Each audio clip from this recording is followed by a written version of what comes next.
تحذير هام جدا، اوعى تسيء استخدام الخدمة دي عشان ما تتقفلش على كل المستخدمين، لانها بجد هتحل لك كل مشاكلك اونلاين. اخيرا حل لكل مشاكلك بقى مع سكريل، مع الباي بال، مع اي موقع دولي مش بيقبل البطاقات المصرية. الفيديو ده يا جماعة مختلف عن كل الفيديوهات اللي قدمتها هنا على القناة، وربنا يعلم انا تعبت قد ايه عشان اجمع المعلومات دي. لكن في بداية الفيديو لازم انبهك انك ما تسيئش استخدام الخدمة دي عشان ما تتقفلش علينا كلنا. الخدمة اللي هكلمك عنها النهارده هي شركة باي بال. الشركة دي بتقدم لك تطبيق بيديك بطاقة افتراضية مجانية من 16 رقم ورقم سري وتاريخ انتهاء، تقدر تتعامل بيه على كل المواقع اللي مش بتقبل كروت المصرية، وكمان هتقدر تشحنها ببطاقات الخصم المباشر المصرية. وطريقة التسجيل في الشركة دي سهل جدا، مش هياخد منك ثواني بسيطة. لكن عايز اطلب منك طلبين. اول حاجة تركز معايا كويس قوي في كل كلمة انا هقولها. تاني حاجة تعمل لايك للفيديو وتشيره على قد ما تقدر عشان الكل يستفيد. ويلا بينا نعرف كل التفاصيل لكن بعد الانترو.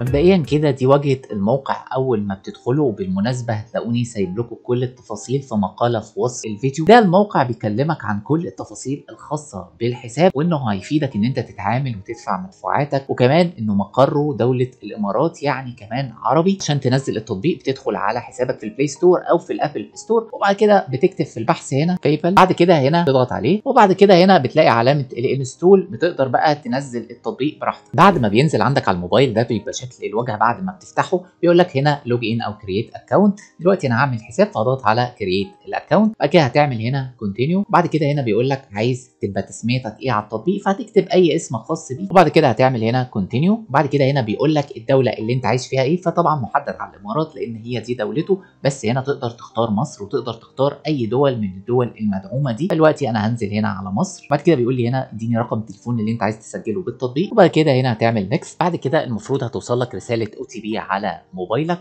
عشان يتاكد ان انت صاحب الموبايل. وبعد كده بيقول لك انه عايز ياخد صلاحيات من الكاميرا، فهتعمل انه ياخد الصلاحيه. بعد كده بيقول لك ارفع الباسبور يا بطاقه. انا افضل الباسبور عشان يتقبل على طول، بس انت ممكن ترفع البطاقه وممكن تتقبل معاك. بعد كده بيطلب منك الوش بتاع البطاقه ترفعه زي ما هو، وبعد كده بيطلب الظهر بتاع البطاقه. وبعد كده بعد ما بيتعرف على كل البيانات بيقول لك لو في اي حاجه غلط هو بيكون قراها. عشان كده بقول لك اختار الباسبور عشان البيانات فيه بتبقى بالانجليزي فبتتقرا بسهوله على التطبيق. بعد كده هو بيطلب منك صوره لوشك. بعد ما بتصور وشك توافق على الشروط والاحكام، وبعد كده بتضغط نيكست. بعد كده خلاص تم القبول، فبتضغط على الزرار الاخضر ده اللي هو ستارت يوزنج. بعد كده بيفتح الاكونت معاك زي ما انت شايف. طب لو ما جابش خطوه التوثيق في البدايه زي ما في بعض التحديثات في الباي بال بتظهر، بتعمل ايه؟ تيجي هنا فوق تضغط على بيرسونال. اهم حاجه تتاكد ان فيريفيكيشن دي جنبها كلمه كومبليتد.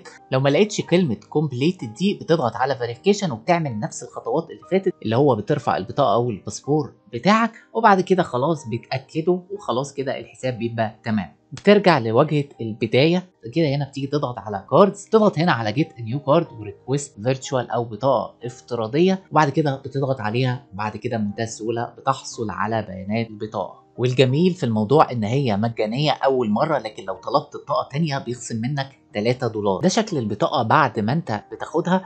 اسمك اهو مكتوب و16 رقم مخفيين، وكمان تاريخ الصلاحيه ورقم السري، وكمان علامه الماستر كارد. لو ضغطت هنا على كارد ديتيل، لو عملت هنا شو كارد ديتيلز او اظهار بيانات البطاقه، بتظهر 16 رقم والرقم السري وتاريخ الانتهاء بمنتهى السهوله. وهنا ممكن تضغط على سيتنجز اللي هو تغير مثلا لونها او تعمل لها بلوك. لو ضغطت هنا على بيرسونالايز بيقول لك غير اللون زي ما انت عايزه باي لون براحتك، يعني كمجرد المظهر بتاعك. طبعا انا في الفتره دي مش هكلمكم على اي حاجه، لازم اجربها بنفسي. عشان كده جربت اعمل كذا عمليه باستخدام التطبيق ده، ودي كانت النتيجه معاكم خطوه بخطوه. فجربت اشحن رصيد وهوريكم بقى الطريقه دلوقتي مع بعض. هنا عندك الرصيد بتاع الحساب، وهنا بتضغط على توب اب عشان تزوده، وهنا بتضغط على سند عشان تبعت. وهنا برضو بيوريك المعاملات. دلوقتي انا هنا عشان اشحن حسابي عندي كلمه التوب اب، لو ضغطت عليها عندي كذا طريقه من الطرق دي، يا اما الكاش، يا اما الديبت كارد، يا اما الفاوتشر، يا اما باينانس، يا اما البنك. خلينا هنا نشيل البنك، وخلينا نشيل الفاوتشر، وخلينا نشيل الكاش. ثلاث حاجات دول مش هيشتغلوا معايا. خلينا في الباينانس، واغلبيه الناس بيتعاملوا بيها. في ناس من اللي بيتفرجوا عليا عندهم رصيد على باينانس، والميزه ان انت لو شحنت حسابك في الباي بال بالباينانس مجانا تماما بدون اي رسوم. كل اللي انت هتعمله هيدخل على بيانات حساب الباينانس بتاعك، وتختار المبلغ اللي انت عايز تشحنه، وهتشحنها ومجانا. يا اما بقى بالديبت كارد، وده اللي انا هتكلم عليه في الفيديو ده، ومحدش يقول لي يلا باي او ايزي باي او تلدا، الكلام ده كله ما ينفعش. هو بيقول لك هنا ديبت كارد يعني بطاقه خصم مباشر، المصاريف بتاعتك حوالي 3%. تضغط عليها هنا، المطلوب مني احط 16 رقم البطاقه وتاريخ الانتهاء والرقم السري، وبعد كده تحط المبلغ هنا مثلا لو كتبت $5 بيقول لي ان هو هيخصم مني حوالي 45 سنت. طب لو كتبت 10 يبقى المبلغ اللي هيتخصم مني هو 60 سنت، يبقى المبلغ كله هو $10 و60 سنت. طبعا الافيد لك ان انت تكتب مبلغ كبير عشان العموله ما تبقاش عاليه، لانه بيخصم منك 30 سنت زائد ال 3%. وهكلمكم على المصروفات في اخر الفيديو. هجرب معاكم دلوقتي بمبلغ صغير اللي هو $5 اللي هو الحد الادنى، وبعد كده هضغط على توب اب. كل اللي هيعمله هيحولني على صفحه الاو تي بي الخاصه بالبنك اللي انا اتعاملت معاه. دلوقتي هو بعت لي رساله الاو تي بي، هحطها زي ما هو بعتها لي، وبعد كده هعمل سبميت. زي ما انتم شايفين مكتوب لي ترانزاكشن كومبليتد، ان هو شحن لي $5 والعمليه كونفيرمت. اهو الرصيد اهو التوب اب $5 زي ما انتم شايفين، وتمت معاكم العمليه بدون اي مشاكل. طبعا ده بقى هيفيدني في ايه، وده اللي هتكلم عنه في الفيديوهات الجايه. لو ضغطت هنا على كاردز، بيانات الكارد هقدر اشحن بيها جوجل بلاي، هقدر اتعامل بيها على سكريل، واقدر برضو افعل بيها الباي بال. لو جيت اتكلمت على كل المصاريف الخاصه بالتطبيق ده، هنا بيقول لك لو انت عايز تشحن بطاقتك ببطاقه محليه هياخد منك 30 سنت زائد 2.9%، ولو انت عملته من بطاقه اجنبيه نفس المصاريف. بيقول لك بقى بالنسبه لاعدادات الكارت الافتراضي، بيقول لك طلبه اول مره مجانا، وتقفله او تجمده برده مجانا. اما لو حبيت تبدله بيخصم منك $3، وبرده لو طلبت واحد تاني $3. يعني اول مره تقدر تاخده مجانا، وهو ده المطلوب. طبعا في بعض الدول ممكن تطلب البطاقه الحقيقيه، بس دي انا مش لاقي خيارها هنا في مصر. وبرده هنا بيقول لك المعاملات الدوليه 2%، بعض الميرشنتس 1%. الكلام ده كله هنجيله. بيقول لك برده السحب هنا $3 زائد 3%. في حاجه جميله قوي في التطبيق هجربها معاكم الفيديوهات الجايه،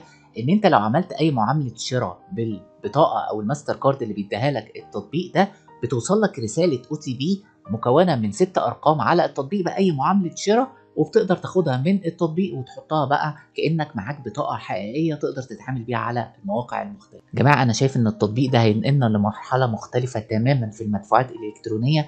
عايزكم الفتره الجايه تدعموا القناه جدا، واوعدكم هنزل لكم سلسله فيديوهات زي ما انتم طلبتوا. انا عملت لكم جروب على الفيسبوك خاصه بس بمشاكل البايبال، بحيث نتشارك فيها الخبرات وانزل لكم فيها كل التحديثات. هتلاقوا اللينك بتاعها في وصف الفيديو، وكمان هتلاقوا لينك قناه التليجرام اللي بتنزل لكم عليها اخر التحديثات. ان شاء الله الفتره الجايه هكمل سلسله الفيديوهات عن البايبال. ربنا يوفقكم جميعا. لو في اي حد عنده اي سؤال يتفضل يكتبه في الكومنتات. شكرا جدا يا جماعه لحسن استماعكم، والسلام عليكم ورحمه الله وبركاته.